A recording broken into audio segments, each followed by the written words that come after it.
Football is real, but football is also fake. It's real because it's played by real people, organized by real people, and followed by millions of real fans. But at the same time, it's just a game, a kind of fake reality that gives us escape. Yet, every once in a while, football gives us something bigger than the game itself. It gives us a story so powerful, so human, that anyone can relate. And that's what happened this year. Ousmane Dembele, a player once written off, once called a wasted talent, is now the 2025 Ballon d'Or winner. His journey is more than just football, it's a lesson in life. Let's go back to the beginning. Dembele was once that exciting teenager who looked unstoppable. At just 18 and 19 years old, he was tearing up defenders at Rennes and then Borussia Dortmund. He was fast, tricky, and could use both feet like few players ever could. Back then, people compared him to Kylian Mbappe. Who's better? Who's going to dominate football? Some said Mbappe, others said Dembele. The debate was alive.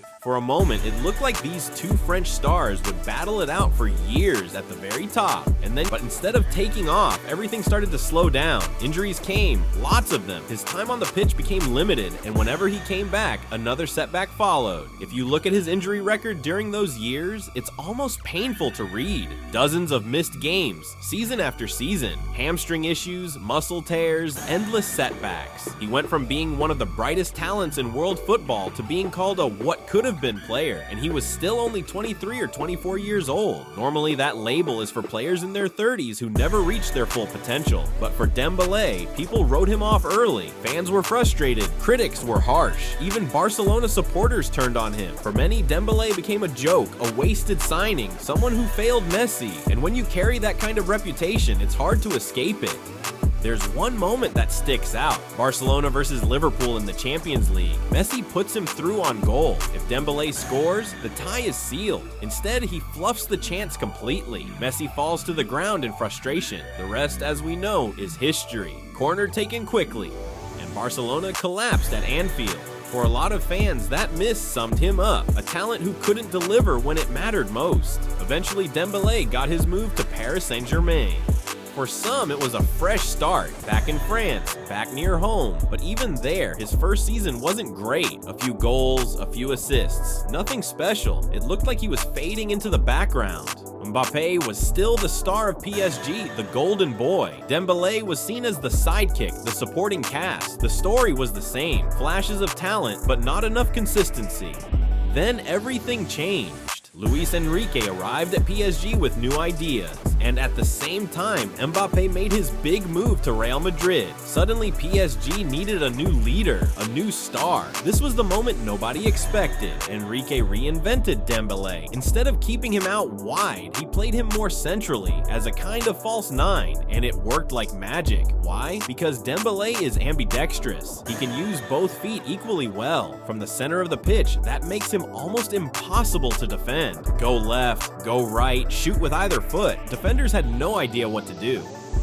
The results were unbelievable. Dembele scored 21 goals in the league, 35 across all competitions. He became the main man, the leader of PSG. And the club didn't just win the league, they won the treble, including their first ever Champions League trophy. Think about that. The same player who was once called injury prone and finished became the man who carried PSG to glory. He didn't just live in Mbappe's shadow anymore. He created his own legacy.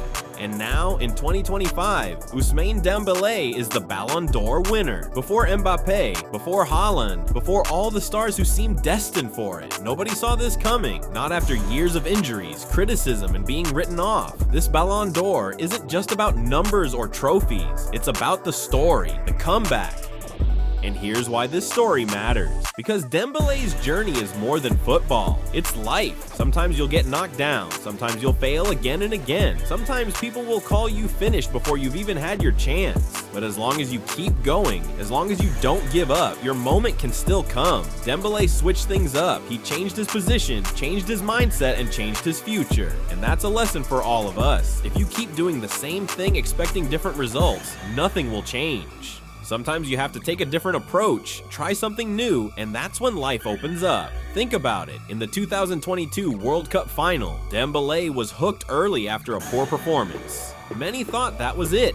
rock bottom. He was done, but just a few years later, he's at the top of the football world, lifting the Ballon d'Or. That's not just football, that's redemption. That's a reminder that your lowest moment doesn't have to define your future. So here's the takeaway. Don't give up. Don't listen to the voices that tell you you're not good enough. Maybe you failed before. Maybe you've been knocked down again and again. But if you keep going, if you change your perspective when needed, your breakthrough will come. Ousmane Dembele is living proof. From endless injuries to Ballon d'Or winner. From what could have been to best in the world. That's why his story is more than football. It's a lesson for everyone. So what do you think? Is this the greatest redemption story in football? Drop your thoughts in the comments, smash that like button, subscribe if you haven't already, and let's keep the conversation going.